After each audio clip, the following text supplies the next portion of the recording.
Narsapuram assembly నియోజకవర్గ పరిధిలో Janasena party రోజురోజుకు బలం పుంజుకుంటోంది. గత సార్వత్రిక ఎన్నికల్లో కొద్దిపాటి తేడాతో ఓటమి చెందిన జనసేన పార్టీ వచ్చే ఎన్నికల నాటికి ఎలాగైనా నర్సాపురం గడ్డ మీద జనసేన జెండాను పాతేయాలని ఆ పార్టీ నేతలు బలంగా ఫిక్స్ అయ్యారు. అందుకు తగ్గట్టుగానే స్థానిక కేడర్ సైతం గ్రౌండ్ లెవెల్లో స్ట్రాంగ్గా పనిచేస్తోంది. నియోజకవర్గంలో యువ నాయకుడిగా పేరొందిన చాగంటి మురళీకృష్ణ పార్టీ కార్యక్రమాల్లో చురుగ్గా పాల్గొంటూ జనసేన గెలుపు కోసం గట్టిగానే ప్రయత్నిస్తున్నారు.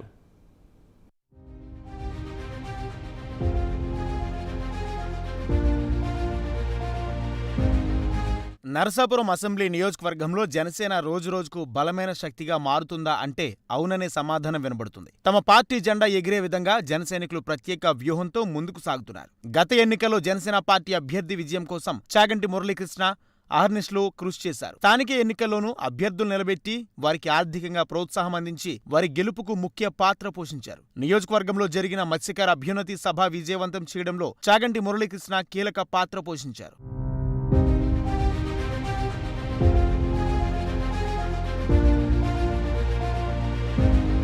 నియోజకవర్గంలో ఎవరికి ఏ ఆరోగ్య సమస్య వచ్చినా, ఇతర ఏ ఆపద వచ్చినా అండగా నిలుస్తూ పలు కుటుంబాలను ఆర్థికంగా ఆదుకుంటూ జనసేన అధినేత పవన్ కళ్యాణ్ ఆశయాలతో ముందుకు సాగుతున్నారు చాగంటి మురళీకృష్ణ. కరోనా లాంటి విపత్కర పరిస్థితుల్లో నియోజకవర్గంలో 5 సంవత్సరాల కాలంగా 100కి పైగా నిరుపేద కుటుంబాలకు ప్రతీ నెలా సరిపడే నిత్యావసర సరుకులు అందిస్తూ అండగా నిలిచారు మురళీకృష్ణ.